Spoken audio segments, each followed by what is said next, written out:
자, 우리 아주 멋진 학생, 우리 유호준 군 모셨는데. 안녕하세요. 반갑습니다. 네, 안녕하세요. 반갑습니다. 예. 마이크를 좀 땡길까요? 네. 아유, 마이크를 좀 안 켜고 했네. 다시 하겠습니다. 안녕하십니까. 반갑습니다. 안녕하세요. 반갑습니다. 예. 제가 이제 지금 고등학생인데, 사실은 집회 현장에서 많이 봤어요. 예. 그래서 유호준 군에 대해서 좀 간단하게 설문 좀 소개 좀 해볼까요? 그냥 평범하고 푼한 고등학생이지만 평범해질 수 없는 고등학생이기도 하죠. 네. 그런 것 같아요. 저런 사람이. 굉장히 강한 말인 것 같아요. 평범하고 싶은데 평범하지 못한 고등학생이에요. 지금 집이 서울이 아니잖아요. 네. 먼데 있는 것 같은데? 네, 경기도 남양주가 집입니다. 남양주가 집이고, 학교는요? 학교는 동두천에서. 그래요. 동두천에 좀 좋은 학교예요, 그죠? 그쵸. 동천에서 좀 많이 좋은 학교가 있죠. 그래요. 지금, 보통 지금 2학년 되나요? 3학년 되나요? 이제 3학년 올라가요. 3학년 올라가요. 사실 3학년 올라가게 되면 부모님들이 공부하라고 그러고 학원을 몇 개 다니라고 할 텐데 집안 분위기가 그렇지 않은 것 같아요. 아닙니다. 집안 분위기는 대체적으로 저한테 공부를 많이 시키시고 그런 것도 있지만 다만 존중은 해주시죠. 존중은 하는데 공부는 해라. 그죠. 그러니까 다름은 인정하는데 제가 틀렸다고 하시지는 않으시니까 그래서 좀 나은 것 같아요. 다른 집안보다. 그 말이 좀 다름을 인정을 하죠. 해주는, 그거 굉장한 거거든요, 사실. 모든 부모가 그런 생각을 가지면 참 우리 학생들이 굉장히 올곧게 잘할 수 있을 것 같은데. 아무튼 지금 학원을 다니고 있습니까? 네, 오늘도 학원 다니다가. 무슨 학원을 다녀요? 저는 이제 수시고 또 학교가 워낙 외국어의 교육을 좀 치중하다 보니까 중국어 학원을 다니고 있습니다. 중국어. 예전에 무슨 중국에 있었다고 얘기를 들었는데. 네, 좀 오래 있었어요. 얼마큼 있었습니까? 5년 반 있었습니다. 그럼 중국어는 어느 정도 그쵸? 구사할 줄 알고. 이제 좀 못하진 않습니다. 우리 시청자와 청취자분들한테 중국어로 한번 이렇게 새해 인사 좀 해볼까요? 大家好，新年快乐！我叫刘浩准，希望你们这一年过得更愉快。 이 마이크가 좀 그래요? 뭔 말인지 잘 모르겠대요. 네, 그러니까 그냥 새해가 됐는데 새해도는 좀 작년보다는 더 나은 새해가 되고 내년 꼭 매년 다 더 나은 그리고 더 나은 새해가 될 수 있도록 기원하는 거였어요. 그래요. 그러면 이제 곧 신학기가 될 텐데 좀 신학기 되기 전까지 학원 다니고 주로 뭐를 합니까?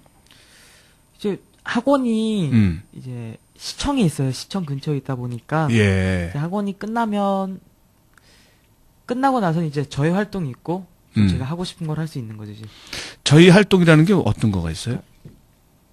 제가 어느 특정 단체에 소속돼 있는 건 아니지만 그래도 여러 가지 제 눈에 보이는 이제 부당한 것들 그런 거에 대해서 같이 연대를 해주고 같이 투쟁하고 그런 거죠. 예를 들어서 이제 시청에는 재능농성장이 있고 명동에는 세종호텔이 있는 것처럼 제 주위에서 가까운 곳에서 일어나는 곳에서 제가 할 수 있는 바를 다 하는 거죠.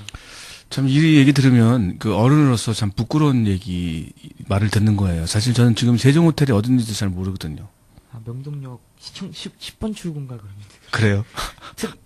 특급 호텔이라서 특급 호텔 세종호텔 민주노조가 있는데 이 민주노조에 대해서 이제 많은 억압을 하고 부당 정보 같은 것도 있고 특히 여러 가지 비정규직 특히 세종노조의 가장 좋은 점은 제가 보기엔 이런 거라고 봐요. 이제 정규직 노동자분께서 비정규직 노동자에 대해서 권리에 대해서도 많이 같이 싸워주시고 이런 부분이 세종노조가 그런 게 있었군요. 아직도 파업 중이고 많은 힘든 일이 있긴 해도 언젠가는 승리할 거라 믿습니다. 언젠가는 승리할 거라 믿습니다. 그렇죠. 당연히 승리해야 될 것이고요. 올해는 저는 뭐든지 우리가 노동자들이 승리하는 원년으로 삼았으면 하는 바람이 있어요. 재능교육에서도 제가 뵀고, 하여튼 농성 현장에서 아니면 한미 FTA 반대 집회에서도 또 발언도 또 강하게 해요. 고등학생이지만 고등학생이 잘 못하는 못할 수 있는 얘기들을 많이 하는데 그런 것들은 어디서 이렇게 얻는지요? 사실은 이거 생각 못한다는 것 자체가 어느 정도는 편견인 것 같고요. 사실 보면 이제 유관순 열사도 고등학생 때 네, 당할 줄 알았어. 예, 맞아요. 또 마산상고된 김조일 열사도 결국에 고등학생이었고. 네. 결국에 그런 것이죠. 이제 못하는 것이 아니고 안 한다는 것이 문제이지 못하는 것은 아니라고 봅니다.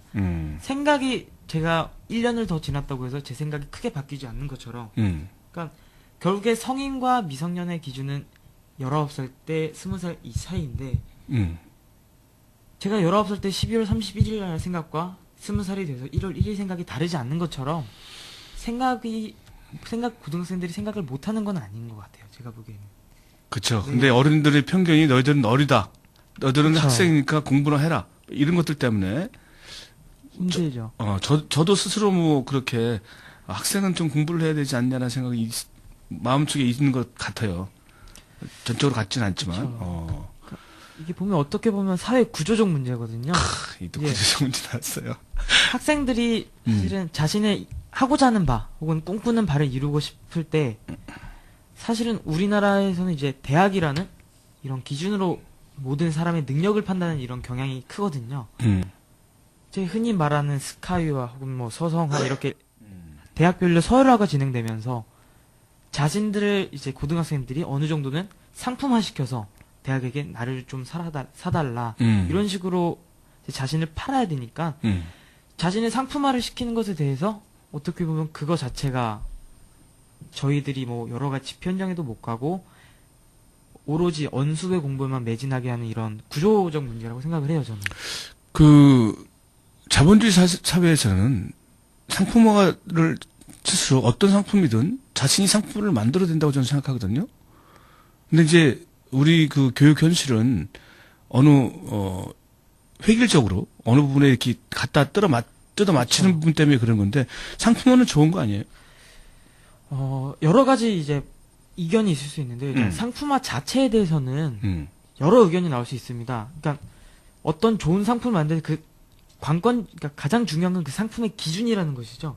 이제 언수회를 잘하는 학생이 뛰어난 학생인가, 아니면 자기 생각과 있는 흔히 저희 세대 말로 하면 이제 개념을 탑재했다고 하죠. 인간이라는 기계에 개념을 탑재하고 뭐 언수회라는 기능을 탑재하고 이런 식으로 표현을 많이 하거든요. 그러니까 그거를 어느 기준으로 듣느냐가 다른 것 같아요.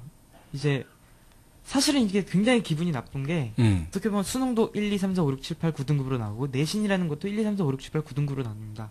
이런 걸 보면서 이런 생각을 하기 마련이죠. 내가 무슨 한우 소고기도 아니고 1등급 플러스 1등급 2 플러스 이런 것도 아니지 않습니까? 어떻게 학생이라는 이 인간으로서의 가치를 등급으로서 매기면서 너는 2등급짜리 학생이야, 너는 7등급짜리 학생이야, 너는 1등급짜리 A 플러스 플러스 학생이야.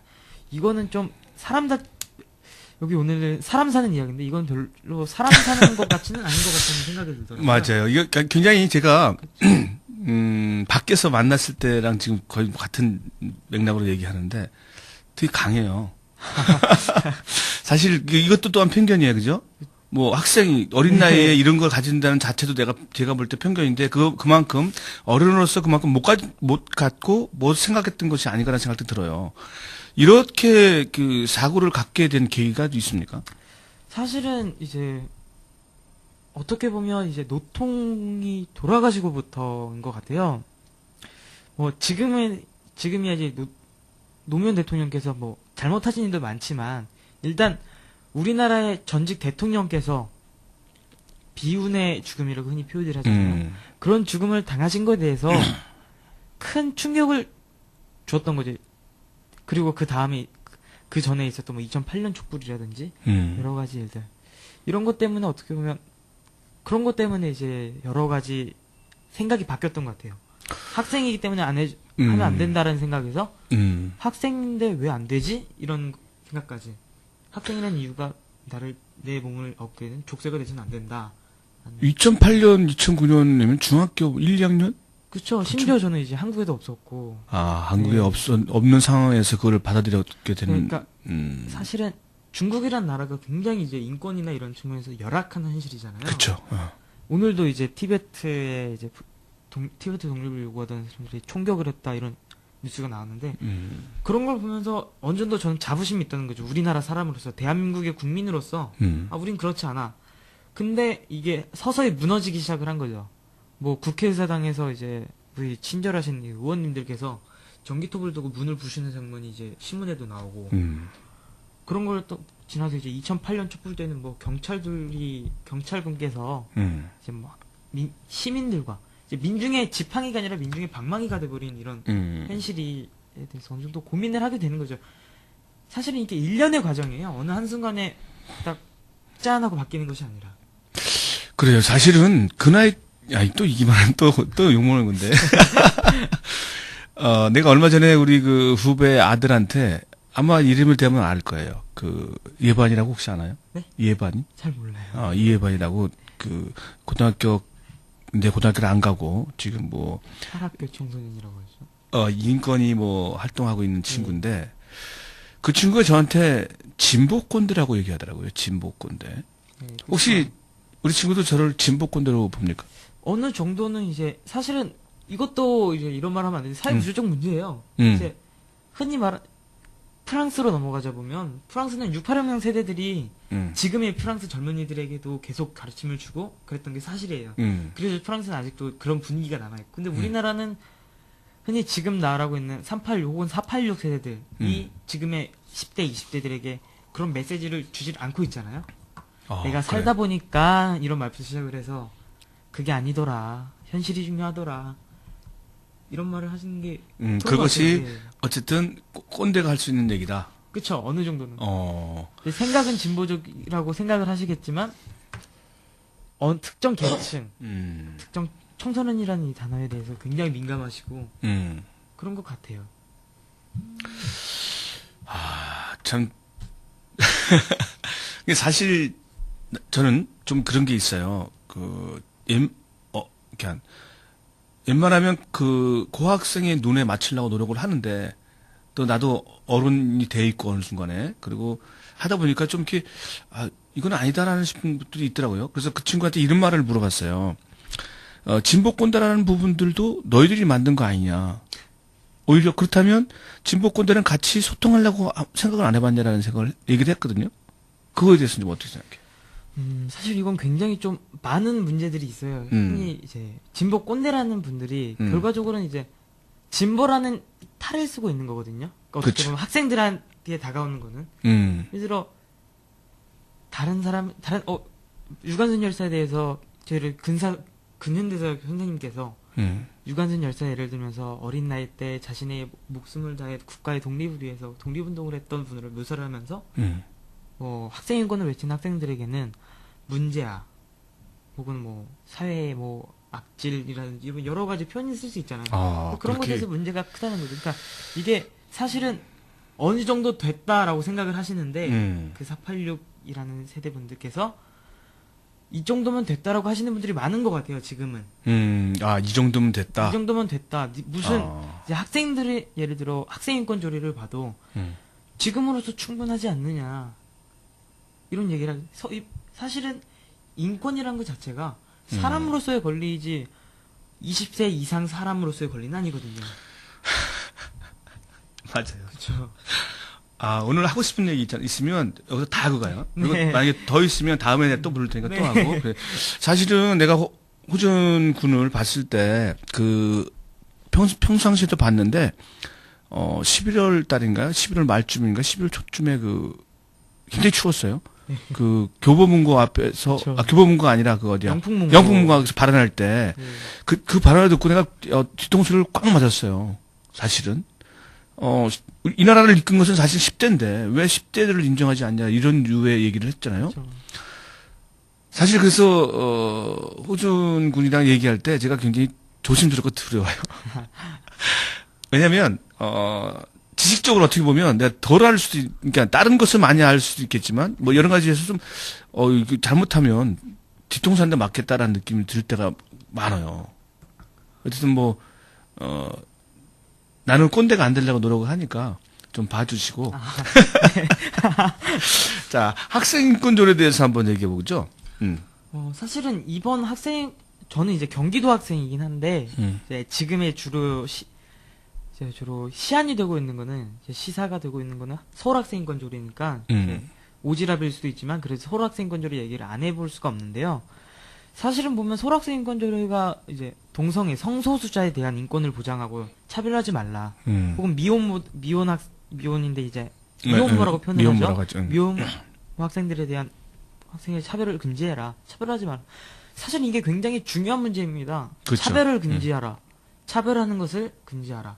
그러니까 이런 거예요. 어떻게 보면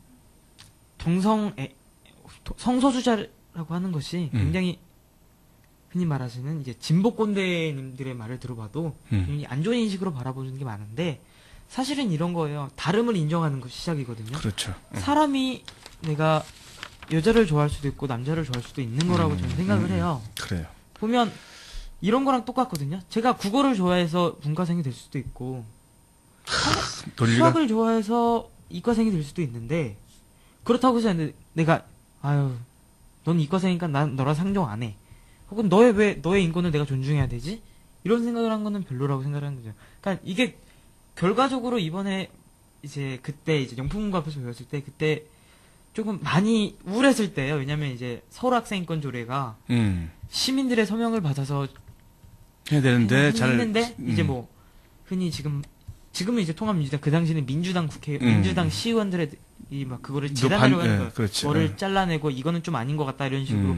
근데 보면 참 우울했던 거죠. 열심히 저희들이 서명을 받고 시민들의 서명을 받아서 하는 건데 근데 이거를 왜 시민들이 투표로 해서 뽑힌 일개 시의원이 일개 시의원이라는 아니라 그냥 시의원이라는 집단이라는 표현을 써요. 집단 그렇게 집단이 그거에 통과되고 나서 우울했던 게 저희가 그렇게 많은 시민들의 서명을 받았지 않습니까?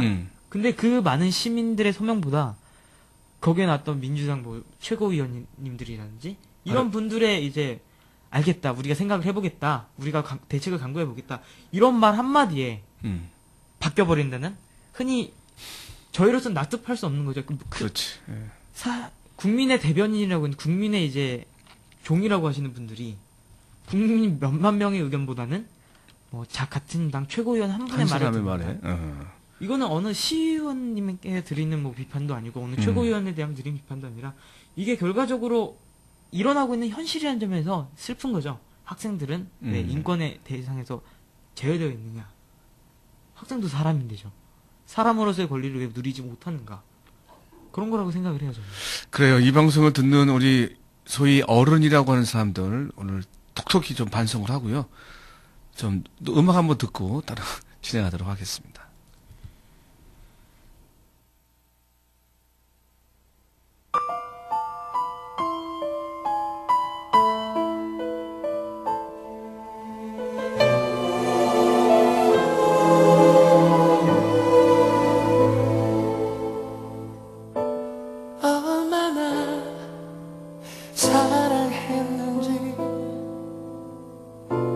알지도 못하면서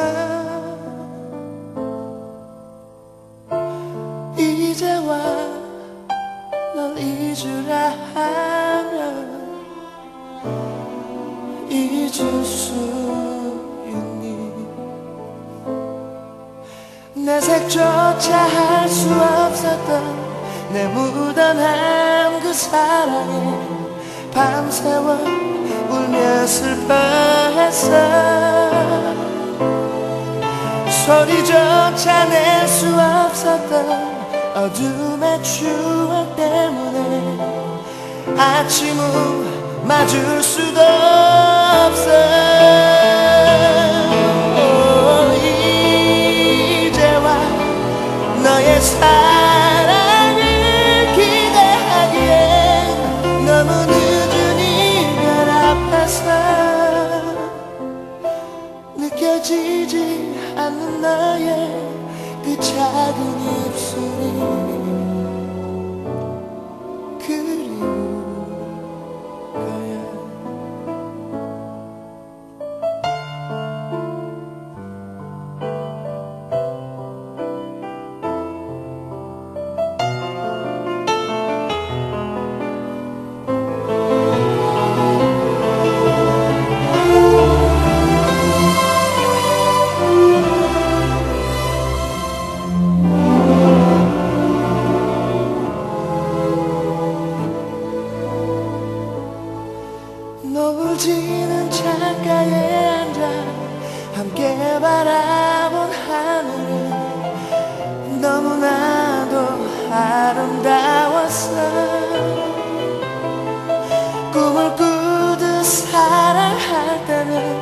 이 세상 누구보다도 우리는 행복했으니까. 오, 이제와 너의 사랑을 기대하기에 너무 늦은 이별 앞에서. 그래 널 잊겠다고 나 말할 수 있어. 맘에 없는 몹쓸 그 말들 단 한 번 해준 사랑만으로 살아가는 날 넌 잊고 말 거야. 그땐 나의 사랑도 또 나의 기대도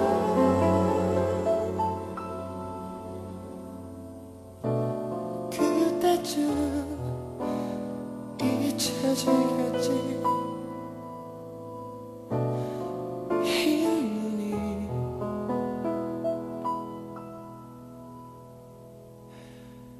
오면.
김건모의 눈이 오는 뭐 흰눈이 오면 노래인데 잘 들으셨는지 모르겠네. 자, 그래요. 그 지금 학교 생활은 만족하는 거죠, 그럼? 네, 많이 만족하고 있습니다. 그래요. 보통 그 선생님이 바라보는 학생과 학생이 바라보는 선생님이 있는 것 같아요. 어떻게 됐으면 좋겠다. 아니면 지금 어떻게 되고 있다라 좀 얘기할 수 있나요? 사실은 이제 우리나라 교육에 저는 이게 가장 큰 문제점이라고 생각해요. 예를 들어 지금 많이 이슈가 되고 있는 학내 폭력 문제도 결과적으로 보았을 때는 이제 입시라는 틀에 갇힌 학생들의 이제 비애거든요. 그러니까 입시 교육에 치우쳐진 뭐 인성 교육 이런 거의 문제인데, 그러니까 내 옆에 있는 내 친구가, 내 옆에 있는 내 짝꿍이 더 이상 내 친구가 아니라, 혹은 나의 인생의 동행자가 아니라 그런 거죠. 내 경쟁자. 내가 너를 밟고 넘어서야지 내가 1등급을 받을 수 있다. 이런 것을 넘어가니까 그러니까 친구가 경쟁자가 되어버리고 이게 사람 사는 세상 같지 않아지는 거죠. 학생들이 전쟁터거든요. 이게 입시 전쟁이라고 하잖아요. 그러니까 그런 거죠. 그러다 보니까 서로가 소외되고, 결국에 그런 것 같아요. 선생님들도 입시 교육을 한 틀 안에 갇혀서, 그러니까 이건 선생님들의 잘못은 아니라고 저는 확신을 하거든요. 네. 그런데 어떻게 보면 이런 거예요. 선생님들이 학생에게 바라는 것은 좀 좋은 아이로 컸으면, 공부를 잘하는 아이가 아니라 좋은 아이로 컸으면이 바랬던 것일 거예요. 수 있는데 이제 서열 지금 이제 근데 이게 입시 교육이라는 건 문제로 인해서 그렇게 상품화 시킨다고 아까 얘기를 했었는데, 이 학생이 더 좋은 대학을 가는 게 이슈가 선생님의 관심사가 되는 거지, 결코 이 학생을 좋은 방향으로 이끌어야 되겠다, 따뜻하게 학생을 보듬어야 되겠다, 이런 거에서 문제를 벗어난 것 같아요. 그러니까 지금을 생각하면 그런 거죠. 이제 선생님, 예전에는 스승이라는 표현을 많이 썼어요. 그렇죠. 스승. 근데 지금은 이제 스승이 아니라 지식 전수자로만 서로가 인식을 하게 된 거죠. 아, 그러면 그러니까 선생님들을 평가할 때, 예를 들어 이제 선생님을 교원 평가를 하잖아요. 네. 교원 평가를 할 때 선생님들이 얼마나 따뜻하게 해줬나, 뭐 이런 거에 대한 고려가 많이 없어요. 그러니까 학교가 선생님들을 채용할 때 그 이런 게 중심이 되고 이런 게 중심이 되거든요. 흔히 S대를 몇 명 보냈고, 대학 입시 학생들은 얼마나 많은지 좋은 대학에 흔히 인서울이라는 조합, 혹은 스카이라고 되는 조합, 혹은 뭐 2호선 대학 이런 데 입학을 시켰냐, 이런 것으로 이제 평가가 되다 보니까 그런 식으로 이제 서로가 선생님한테 요구하는 것이 스승이라기보다는 이제 지식 전수자 이런 역할로 전락을 한 거죠, 서로가. 굉장히 무서운 얘기예요, 사실은. 그쵸. 우리가 학원을 다닐 때 보통 그 대학에 이제 실패했거나 아니면 더 좋은 대학을 가기 위해서 재수를 하는 경우에 보면 학원 선생이 있어요. 학원 선생은 그냥 학원 선생일 뿐이거든. 네. 근데 그거를 이렇게 스승 뭐 이렇게 한 적이 없고 우리가 보통 이제 일반 그 학교에 가르치는 선생을 스승이라 하고 그다음에 학원 선생 같은 경우는 얘가 밖에 나가서 어떻게 하는지에 대해서 이렇게 타치를 안 했어요. 지금 어떤지 모르지만 그런 차이가 있었는데 지금 같은 경우네. 그러면 지식을 그렇죠. 전달하는 것밖에 없네. 그쵸. 그러니까 그런 식으로 흘러가고 있죠. 아직은 조금 남았을지 몰라도 이게 궁극적으로는 그런 식으로 흘러갈 것이다. 라는 것을 유추해 볼 수 있다는 거죠. 앞으로 지금도 어느 정도는 진행되어 왔고 그게 결국 완성되는 순간에는 이제 지식 전수자로 역할이 전혀. 그러니까 지금 나오고 있는 것도 뭐 스마트다 해서 이제 뭐 학생이 학교에 갈 필요 없는 뭐 그런 것도 나오고 있고 인터넷 강의를 대다수가 많이 하거든요. 학생들이. 그러니까 결국에 그냥 뭐 학교라는 존재가 무의미해질 수도 있을 것 같다는 생각이 들어요. 어느 순간 이게 완전체로서 진화를 한 성격, 교육이라는 것이 이제 스승이 아니라 지식 전수자로 완전히 진화를 해버리면 결국에는 학교 갈 이유가 없는 거죠. 학교를 학교에서 가장 첫 번째로 배우는 것이 뭐 내 인생 최초의 공동체 생활이다. 이런 거를 하는데 공동체라는 게 무색해지는 거죠. 이제 내 친구들도 내 같이 경쟁자일 뿐이고 오로지 다 내 주위가 다 경쟁자고 선생님들도 나한테 가르쳐주고 하면 이건 인터넷 강의에서 하시는 선생님들은 별로 다를 바가 없어지는 거죠.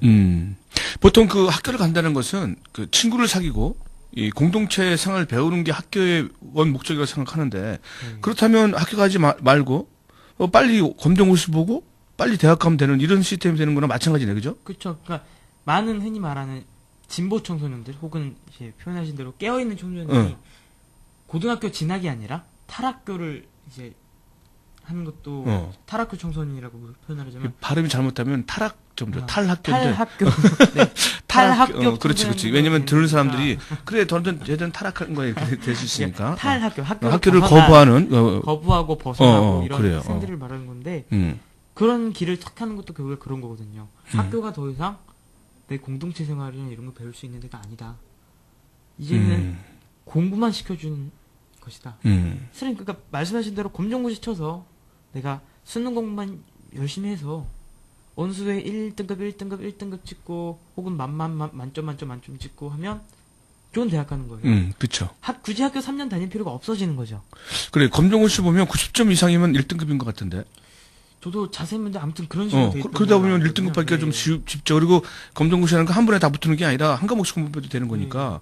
이거 굉장히 심각한 문제인데 사실은 우리는 그 학생들한테 계속 그런 얘기는 공동체라든지 뭐 동기 동창이란 부분들이 무색해지는. 옛날에는 지금도 우리는 동창회를 지금 그렇죠. 초등학교 동창회는 3개월에 한 번씩 만나고 또 고등학교 동창은 11명이 한 달에 한 번씩 만나요.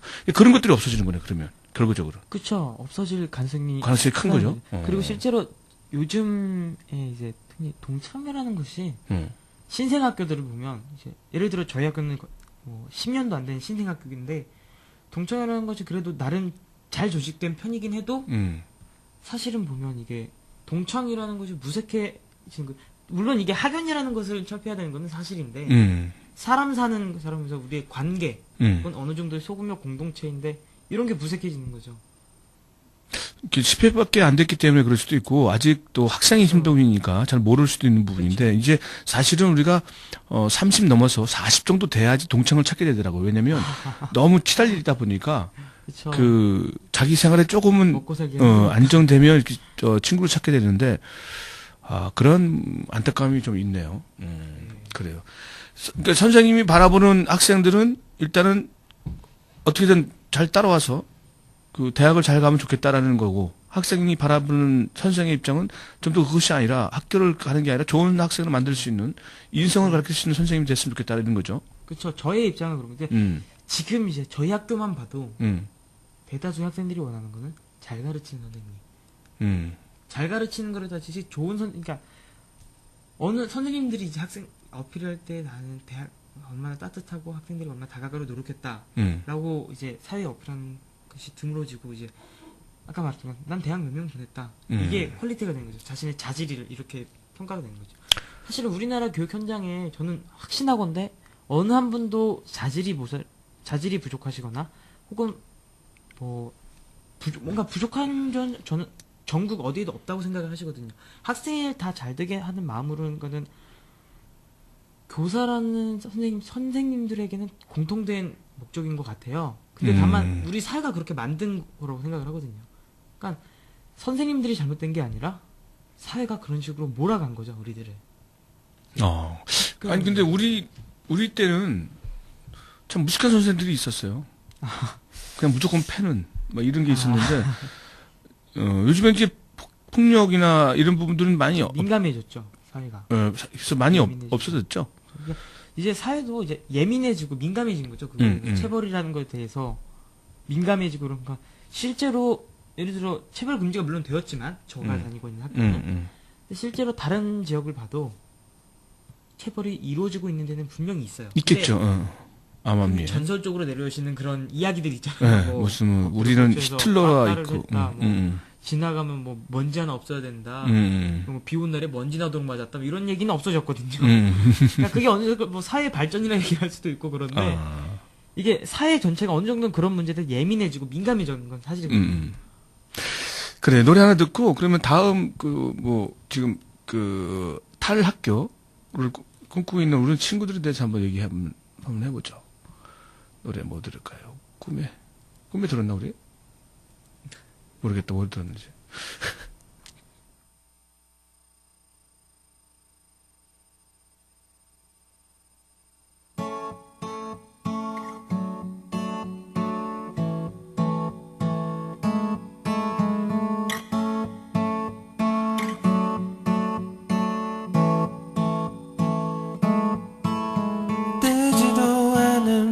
새다 잠 못 이룬 새벽밤엔 조각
네. 이 창에는 다들 침묵이에요.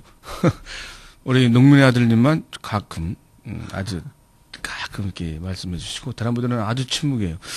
너무 우리 학생이 너무 말을 잘하니까, 주눅이 드는 거 아닌가? 이게 또, 진보 꼰대라는 소리 들을까봐? 진보 꼰대가 나쁜 건 아니거든요. 사회 구조가. 사회 구조가. 그렇게 만든 거죠. 뭐. 방송 음악 나가는 동안에 그런 얘기를 물어봤는데, 우리 지금 대안학교를 다니고 있는 학생들, 그리고, 대학을 거부하거나 못 갔거나, 안 갔거나 하는 사람들이 많이 있어요. 지금, 저도 이런 것들 때문에 굉장히 컴플렉스가 많았고, 몇 학번이라는 것들 때문에 굉장히 힘들었던 시절이 있었는데, 그런 거에 대해서 좀 아까 얘기 나눴지만, 좀 다시 한번 얘기해 볼까요? 사실은 이제, 흔히, 약간 주류적인 얘기를 해보자면, 아이유라는 가수를 다 아신 것 같아요. 아이유, 알 거예요. 아이유, 저도 굉장히 좋아합니다. 저도 10대이기 때문에. 근데 아이유도 이제 대학을 거부를 했어요. 사실은 나는 대학 가는 것보다 내가 가수로서 하고 싶은 꿈이 있고, 이런 거로서 내가 살면 내가 꾸려나갈 수 있을 것이라는 확신이 있기 때문에 거부를 한 건데, 그런 거랑 똑같은 내용인 것 같아요. 내가 하고 싶은 꿈이 있고, 나는 대학을 안 가서도 나는 이걸 할 수 있고, 나는 이런 것에서 내가 대학 간 사람들보다도 다른 그 사람들 못지 않은 활약을 할 수 있다는 생각이 있는 건데, 보면 지금은 그게 아니라는 거죠. 저희 왜 아이유한테 대한 기준과 저희 뭐 여러 가지 탈학교 청소년들 혹은 대학 입시를 거부하신 이제 뭐 투명 가방끈이라고 하죠, 요즘은. 투명 가방끈 학생들에게 그런 말 하는 것도 굉장히 어느 정도는 무례인 거거든요, 사실은. 그러니까 이 사람들이 대학을 못 간 걸 수도 있어요. 근데 못 간 것이 죄는 아니잖아요. 그렇죠. 인간인데 뭐 못 갈 수도 있는 거죠. 그리고 안 갈 수도 있는 거고. 근데 많은 것인데 이게 꼭 내가 부족한 것처럼, 내가 사회에서 나고 다니는 루저인 것처럼 많은 분들이 생각을 하시는 게, 그러면 이렇게 우리는 물어봤어요. 그래서 만약에 저한테 그런 질문하면 전 이렇게 물어봤을 것 같아요. 그럼 아이유가 루저인가라고 생각을 하시는지. 아이유는 이제 뭐 지금은 뭐 대세죠. 근데 이런 아이유도 대학을 거부했어요. 그러면 아이유한테도 혹시 그런 말을 하실 수 있을진지, 아이유한테 루저라고 표현을 하실 수 있을진지. 그거는 이제 성공했으니까 루저라고 표현 안 하겠죠. 그러니까 이 성공의 잣대라는 게. 그렇죠. 근데 성공을 꿈꾸는 것도 아름다운 것 아닐까요? 아, 그렇죠. 그러니까 10대이기 때문에 가장 할 수 있고 젊기 때문에 할 수 있는 게 꿈을 꾸는 거거든요. 근데 꿈을 꾸는 걸 현실성 넌 그런 꿈 꿔봤자 뭐 월급이 뭐 얼마 안 된다, 뭐 먹고 살기 힘들다, 이런 잣대를 들이대면서, 혹은 세상이 너를 어떻게 볼 것인가. 사실은 세상이 어떻게 볼 것인가 중요한 게 아니라 내가 내 자신을 어떻게 볼 것인가 먼저 중요하거든요. 그렇죠. 가장 중요한 것은 그런 거잖아요. 조금 아까도 얘기했지만, 고등학교 나와도, 중학교 나와도 자기 기술이 있으면 대학을 나온 사람보다도 그 동등한 월급이라든지 아니면 더 그렇죠. 많이 받을 수 있는 사회가 만들어져야 된다. 그러면 다 해결되는 건데, 그죠? 그러니까 이게, 이런 게 이제 대학이라는 것이 계속 우리가 80몇 %가 대학을 가요. 근데 그런 거 이제 결과적으로 이제 모든 직장을, 모든 일들을 대학 졸업이 필요하다는 이런 구조. 지금 미국에는 실제로 드라이클리닝 공학과가 있어요. 그러니까 그런 것도 대학을 나와야지만 더 전문화될 수 있는, 이런 거에 대해서는 의문이, 그 대학 졸업생들이 과연 동네 세탁소에서 몇십 년간 해준 그 세탁의 달인분들과 비교해 누가 더 잘할 것이냐, 이런 거에 대해서 의문이 들거든요. 솔직히 그렇죠. 말해서. 사실 현장에 가서 다시 배우거든요. 그렇죠. 그러니까 이게 사실은 대학 교육이 주었다라는 말은 하지는 못하겠지만 대학을 안 가서도 충분히 배울 수 있는 게 많거든요. 근데 이것을 굳이 대학의 뭐 진짜 이게 드라이클리닝 공학과가 실제로 있는 대학이 있는 학과거든요, 미국에. 그러니까 그런 것처럼 필요성 없고 그다음에 실익이 없는 왜 대학 졸업장이 나를 평가를 하는 거지? 이런 생각이 들거든요, 학생들이. 지금 우리 대학교 학과가 예를 들면 화장하는 학과, 뷰티 학과, 그렇죠. 그다음에 머리 하는 학과, 이런 게 다 있어요. 저도 그런 생각을 좀 물론 좀 전문성을 좀 요할 수는 있겠지만, 결국은, 학교가 돈벌이를 위한 거가 아닌가라는 생각을 저는 하거든요. 그러니까 저도 이제. 아니, 이건 사람 비하하는 건 아닙니다. 직업 비하하는 것도 아니고, 미용실 하시는 분이 꼭 대학을 나와야 되냐라는 거죠, 사실은. 그러니까 이런 거예요. 예를 들어 사실은 대학 안 간 사람들도 되게 존경할 만한 사람들이 많아요. 그러니까 이제 저희 이제 흔히 말하는 진보 쪽 사람들도 노무현 대학 갔습니까? 안 갔어요. 전태일 여사 대학 갔습니까? 안 갔어요. 혹은 뭐 좀 더 범위를 넓혀봅시다. 그러면 김대중 대통령도 대학을 안 갔거든요. 더 넓힙시다. 이제 보수층도 아우를 수 있는 것을 다 말하자면 정정 회장 대학 갔습니까? 대학 안 갔어요. 심지어 학력 저보다 짧았거든요. 그럼 묻습니다. 정정 회장은 정정 회장 왜 존경합니까? 대학 졸업해서 존경했습니까? 아니면 그 사람이 사회적으로 뭐 성공했다고 평가를 받으니까 한 거 아닙니까? 그러니까 대학을 나온다는 게 성공을 보장하지 않는 것처럼 대학을 안 나온다는 것이 내가 성공할 수 없음을 보장하는 것도 아니거든요. 근데 이제 어른들의 입장에서는 조금 쉽지 않겠냐라는 거예요. 이제 우리 사회가 구조가 이렇게 만들어 놓은 사회 구조가 대학을 나와야지만 취직을 좀 잘 될 수 있는 부분이 있으니까 조금 사회에서 성공할 수 있는 부분이 좀 쉽지 않냐 이런 의미로 얘기하는 것 같은데 어쨌든 이런 구조적인 게 없어져야 된다라는 거는 맞는 말이죠. 그리고 뭐 대학 돈벌이 얘기를 하셨는데 사실은 이제 반값 등록금이라는 게 작년에 우리나라를 강타했습니다. 아주 거세게 휘몰아쳤었죠. 근데 결과적으로 반값 등록금 중요합니다. 근데 그것보다는 항상 제가 말하고 있는 거 대학이 꼭 필요하다는 인식 자체를 바꿔놓을 필요가 있다. 그래요. 그러니까 대학이 꼭 필요한 건 아니거든요. 그러니까 필요합니다만 모든 이들에게 대학 갈 의무를 지는 건 아니라고 보는 거거든요. 저는.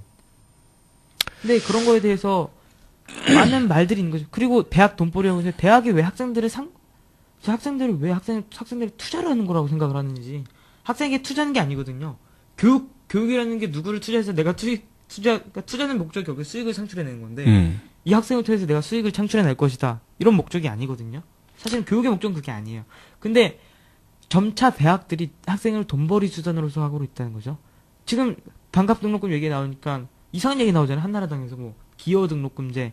그게 10억 받아서 애들 조금씩 낮춰주겠다 이 말인데 그야말로 이게 대학이 돈벌이 한다는 이제 맞아요. 정확한 반증이고 그리고 여러 가지 무시된 대학들이 많아요. 뭐 제가 주로 요즘은 관심고 있는 서울대 법인화 문제도 그렇고 사실은 국립대학이잖아요. 국립대학은 목적이 있었어요. 그렇죠. 근데 이게 어떻게 보면 대학이 이제 국가가 대학 고등교육이라고 하는 대학을 보면 표기거든요. 그러니까 사실은 서울대는 486 세대들도 아주 심하게 공감해요. 서울대 학생들이 우리 사회를 지금 현 상태까지만 보더라도 우리 사회의 민주화를 위해서 얼마나 많이 투쟁을 했습니까? 근데 그거에 대해서 흔히 지금 말하는 486 세대 분들께서 이런 거에 서울대 법인화 문제에 관심을 가지도 않고 같이 투쟁해 주시지 않는 거에 대해서 어떤 정도는 분노를 포할 수도 있는 거거든요. 물론 저는 서울대생이 아닌데도 우리 허준 군이 만약에 문화부 장관이 된다라고 하면 어떻게 하고 싶으세요? 문화부 장관이 된다고 하면요. 혹시 교육과학기술부가 아니라요?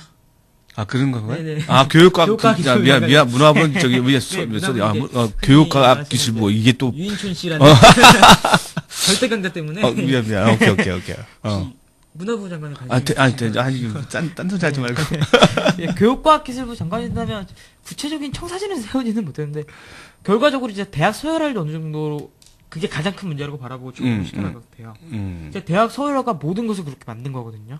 그러니까 사실은, 이제, 국립대만 봐도 서울대한 대한 이제 기여금이라는 게 굉장히 큽니다. 굉장히 많습니다. 그러니까 겨울대 하는 건데 다른 똑같은 국립대학들, 경북대학이라든지 부산대학이라든지 뭐 순천대학이라든지 이런 여러 가지 대학들이 과연 그런 기여금을 받을 수 이건 아니에요. 이게 결과적으로는 이제 대학 이름을 보고 우리가 평가를 하니까 이걸 없애자. 프랑스 보시면 파리 1대학, 2대학, 3대학, 4대학 어느 대학이 잘하는지 아시겠습니까? 모르시잖아요. 모르죠. 그러니까 이런 것처럼 우리가 이름을 바꿀 수도 있고 서울 1대학, 2대학 이렇게 바꿀 수도 있고 아니면 대학 자체를 사회를 없앨 수 있는 충분히 가능성이 엄청 크다. 원수 왜 누가 잘하는 학생이 좋은 대학을 가고 좋은 대학에서 좋은 학생을 만들어낸다. 물론 이것도 어느 정도 일리가 있을 수 있는 말이겠지만 그것이 모든 것이 돼서는 안 된다라는 그러니까 결과적으로 제 목적은 사회에서도 그렇고 학교에서도 그렇고 다름을 인정을 할 필요가 있어요. 어느 소리를 잘할 수도 있지만 다른 거를 충분히 잘할 수도 있다. 어느 게 더 우위에 있는 것은 아니다. 그러니까 제빵을 하고 싶으니까 제빵을 잘할 수도 있는 거고 어느 소리를 잘할 수도 있는 거예요.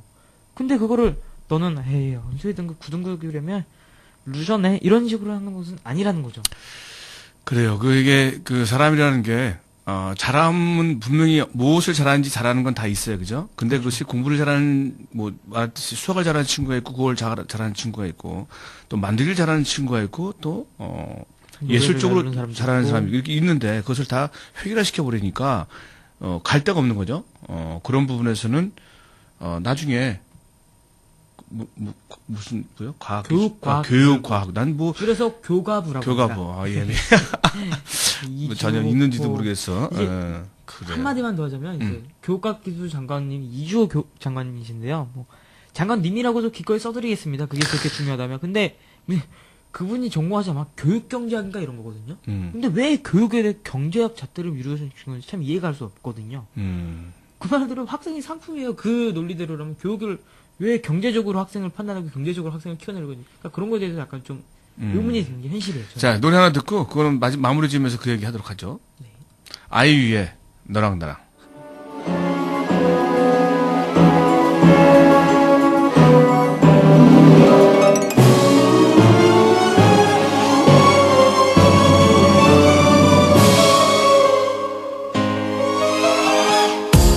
시계를 보며 속삭이는 비밀들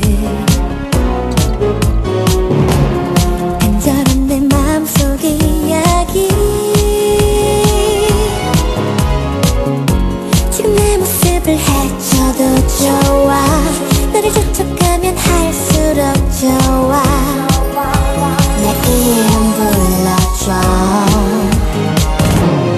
점점 새로 비치는 내 맘들 길가 두려워 그 숨이 막 벅차 서러워 조금만 붙잡고 날개 다려줘 너랑 나랑은 지금 안 되지 시계를 더 보채고 싶지만 네가 있던 미래에서 내 이름을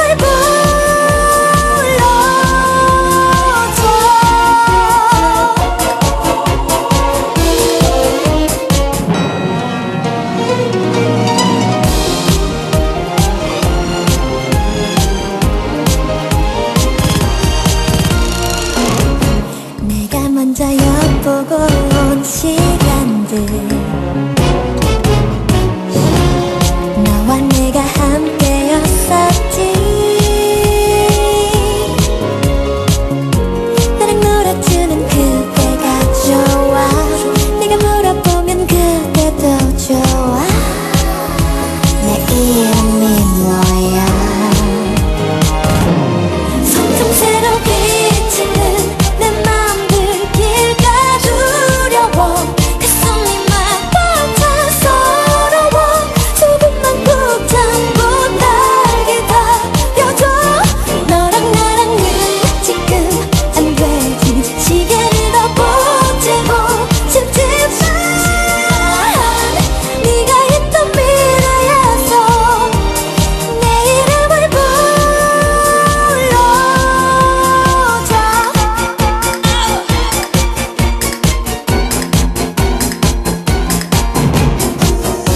눈 깜빡하면 어른이 될 거예요 날 알아보겠죠 그댄 기억하겠죠 그래 기묘했던 아이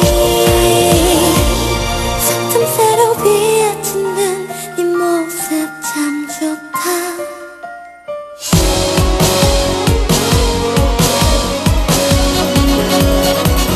손끝으로 돌리며 시계바늘아 달려봐 조금만 더 빨리 날아봐 두 눈을 꼭 감고 마법을 건봐 너랑 나랑은 조금 난 아직 날 마실지 모르겠지만 네가 있을 미래에서 혹시 내가 헤맨다면 너를 알아볼 수 있게 내 이름을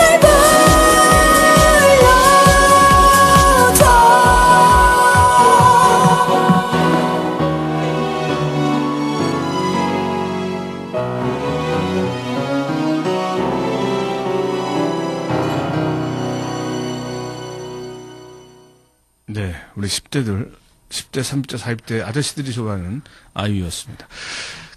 이제 시간이 한 2분 정도 남았는데 마무리 하겠습니다.